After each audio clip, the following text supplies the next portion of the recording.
warahmatullahi wabarakatuh. Waalaikumsalam warahmatullahi wabarakatuh.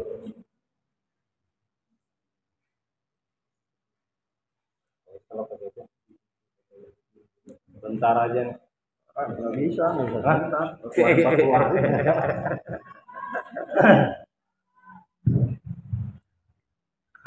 Alhamdulillahi wa kafa wa salamun ala ibadihi alladziina istafa. Hadirin yang mulia,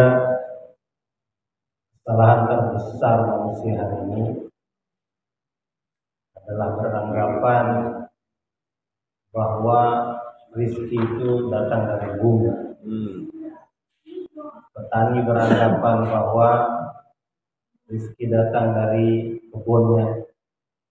Pedagang beranggapan bahwa rezeki datang dari tokonya. Orang kantor beranggapan bahwa rezeki datang dari kertas-kertas yang dia tanda tangani. Padahal di dalam Al-Quran Allah Ta'ala sudah memberikan pengumuman. Wa fis samaa'i rizqukum. Di langit aku meletakkan rezeki kamu.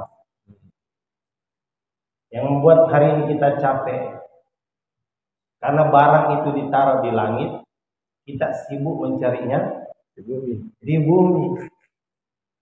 Barang itu ditaruh di atas, kita sibuk mencarinya di bawah.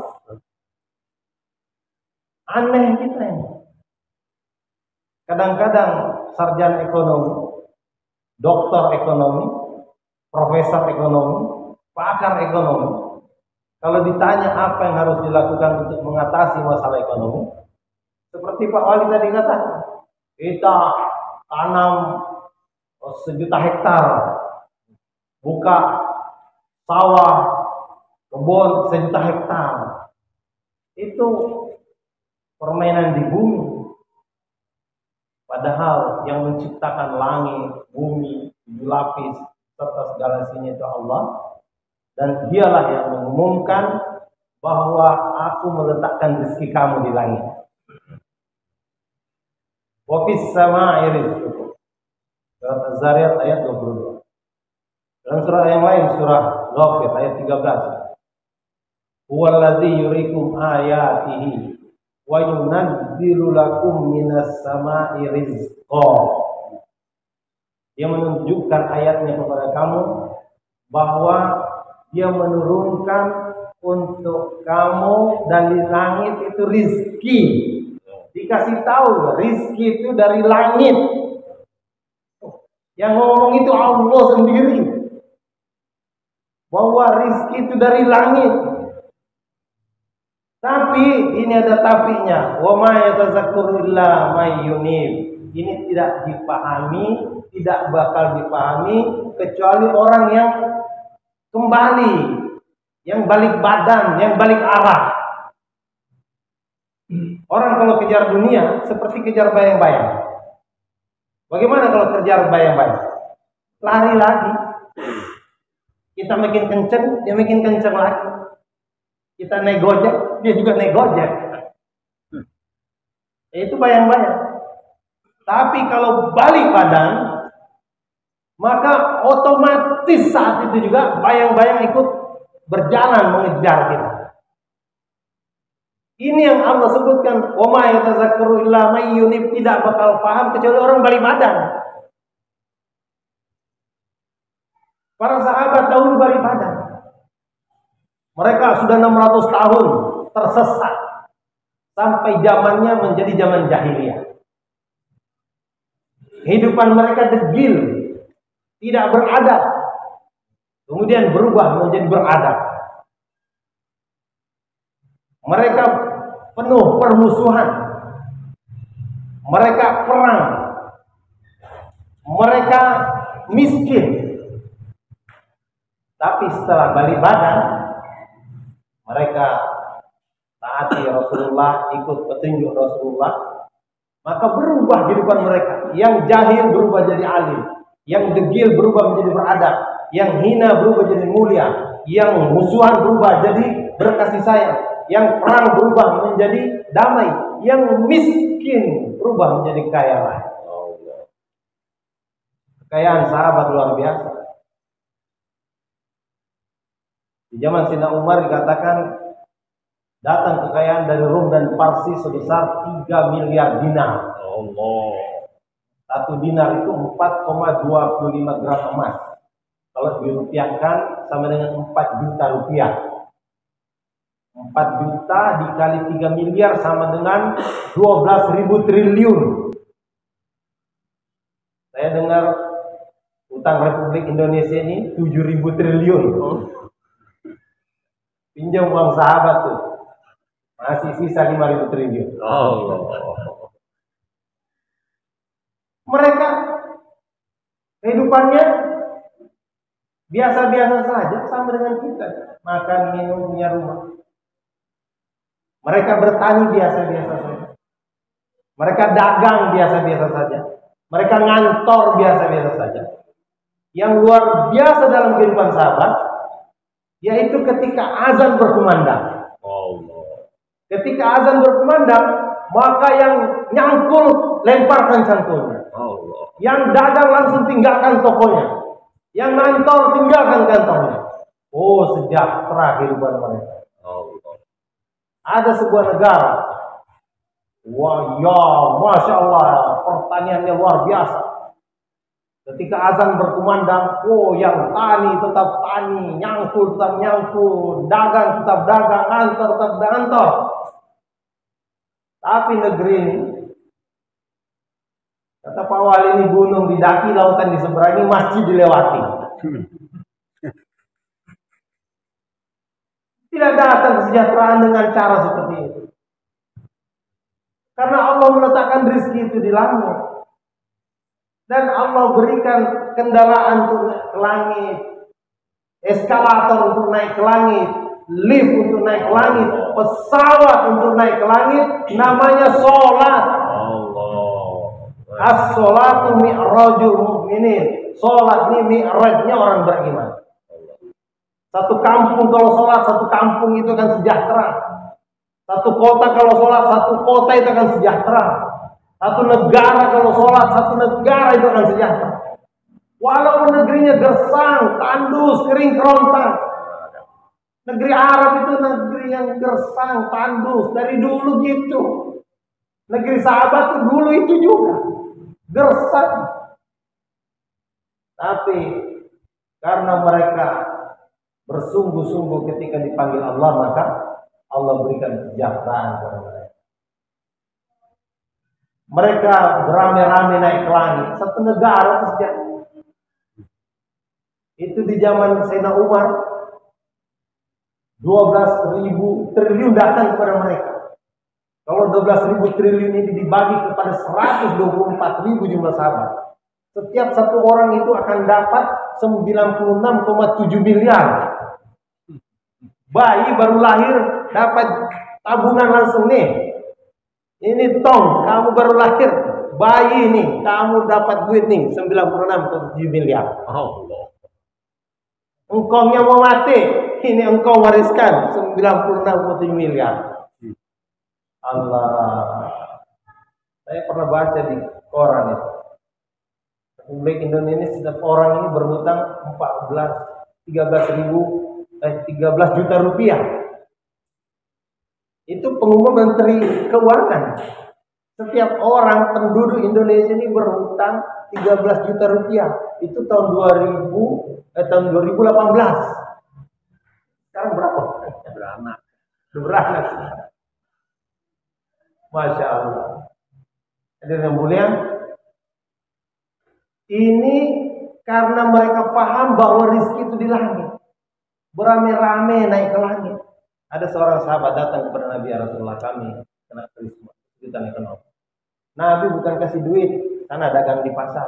Nabi bukan kasih duit, sana tanam di kebun. Nabi bukan kasih kambing, sana ternak di padang rumput, tidak. Nabi bacakan ayat, wa'mur ahlaka bis-shalah, perintahkan keluargamu sholat. Untuk mengatasi masalah ekonomi, ini diperintahkan sholat. Pakar ekonomi tidak paham apa hubungannya sholat dengan ekonomi. Allah. Tidak paham. Nabi paham. Orang kalau kesulitan ekonomi suruh sholat. Bahkan bukan dia saja suruh sholat. Wa'mur ahlaka bis-sholat. Perintahkan keluargamu sholat. Suruh istri kamu sholat. Suruh anak kamu sholat. Suruh cucu kamu sholat. Sholat ini teknologi super canggih untuk mengatasi masalah ekonomi. Tapi hari ini kita, kata Pak Ali, banyak masjid, lebih banyak tiangnya daripada orang sholatnya. Kita biarkan masjid-masjid ini penasaran. Kita punya masjid ini 1 juta jumlahnya di Indonesia. Kata Maulana Sa'ad Damat Barakat, tidak ada satu negara di dunia ini memiliki jumlah masjid sebanyak Indonesia. Seharusnya negeri kita ini paling sejahtera. Udah masjidnya begitu banyak, negerinya begitu subur, tanahnya begitu gembur. Di bawah gunung ada emas, ada minyak, ada intan berlian, ada perak. Lautannya luas, ada ikan besar-besar. Di dalam laut itu ada mutiara. Aneh sekali kau berhutang. Allah.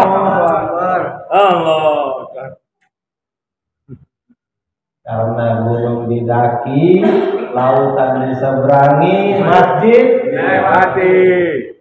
dia masalah. Maka mulai hari ini kita harus jadikan masjid kita magnet, supaya jangan orang lewat aja, ketika orang melintas langsung tersedot. Bagaimana caranya supaya masjid kita jadi magnet?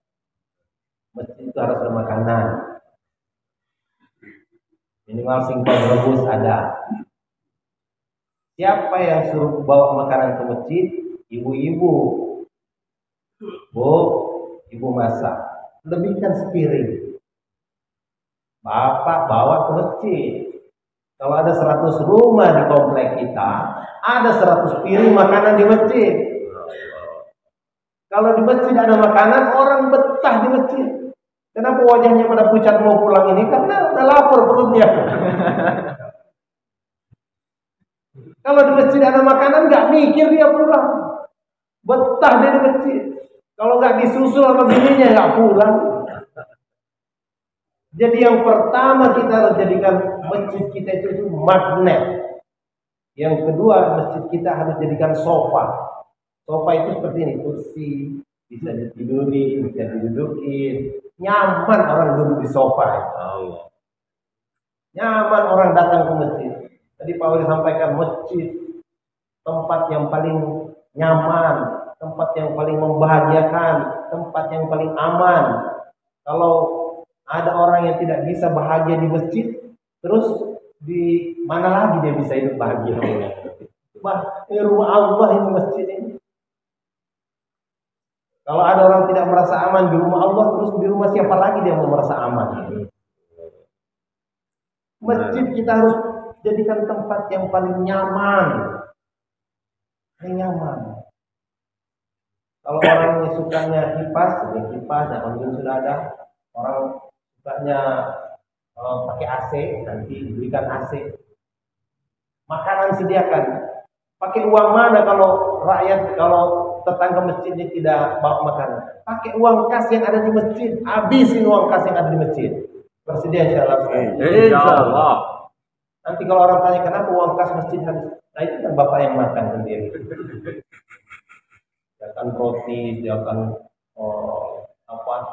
macam ada sate, ada rendang. Dia pindah bawa lemari. Pokoknya masjid ini bikin nyaman. Yang ketiga, bagaimana masjid itu ngangenin. Kalau orang pergi ke masjid, pingin balik lagi. Pergi itu pingin balik lagi. Gak jadi ciri masjid Nabi. Di masjid Nabi selalu ada makanan. Kalau orang masuk masjid Nabi ini nyaman, gak pingin pulang, gak pingin pergi dari situ. Kalau sudah pergi, walaupun dari Indonesia, aku pingin balik lagi. Pak Wali baru pulang dari umroh, sekarang pingin lagi pergi. Ngangenin, pingin lagi. Itu kita harus bikin seperti itu masjid kita. Kalau orang sudah seperti itu di masjid kita, insya Allah masjid kita itu akan kelihatan dari langit. Oh, penduduk kampung ini orangnya iman dan takwa. Kalau orang kampung itu iman dan takwa, janji Allah, walau anna ahlal qura amanu wattaqullah fatahna alaihim barakatin minas samai. Satu kampung ini, kalau orangnya iman dan takwa, Allah bukakan keberkahan dari langit dan bumi. Sejahtera kehidupan rakyat. Ada satu orang namanya Abdullah bin Amir Al-Khalaj, saudara sepupu dari Sayyidina Utsman. Dia pulang habis isya. Masjid dulu kan gelap dan jalanan itu tidak ada lampu. Orang-orang udah pulang duluan, dia belakangan, sendirian orang tuanya pulang.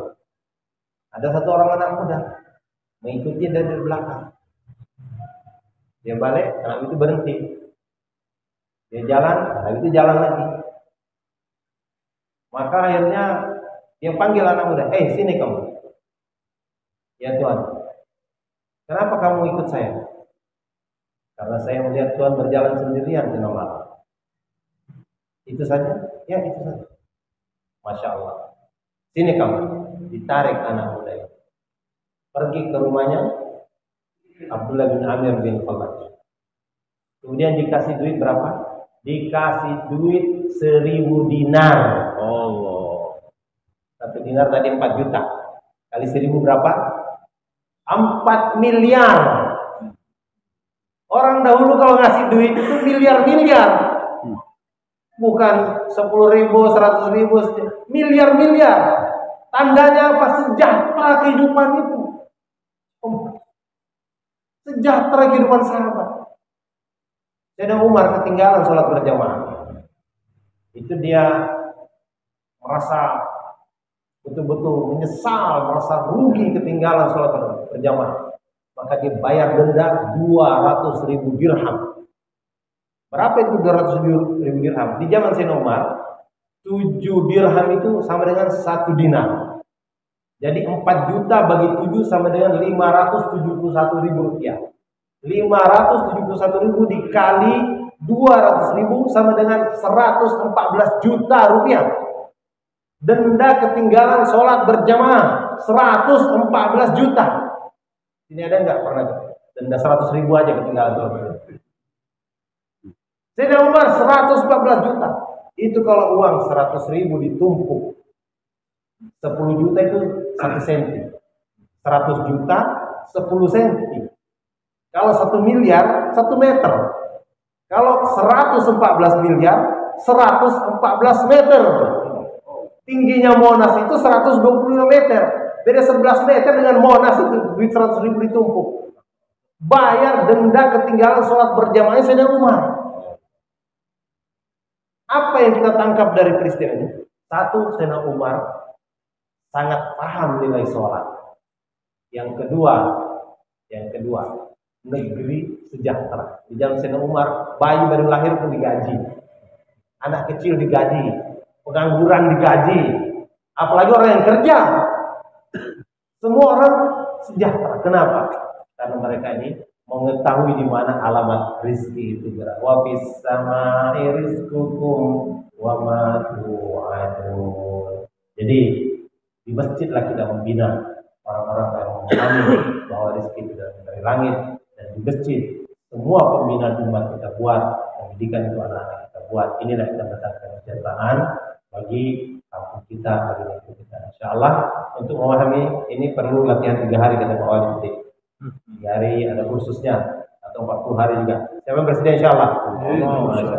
Istri kami masih di rumahnya Haji Umbi. Besok ada program jam 9 sampai zuhur, kemudian sore pada asar sampai menjelang maghrib. Kalau kalian punya istri boleh dibawa ke sana insyaallah. Jazakumullah khair. Subhanallah wa bihamdihi. Assalamualaikum warahmatullahi wabarakatuh. Waalaikumsalam warahmatullahi wabarakatuh. Sekian malu baca. Sekian malu. Cambiabei.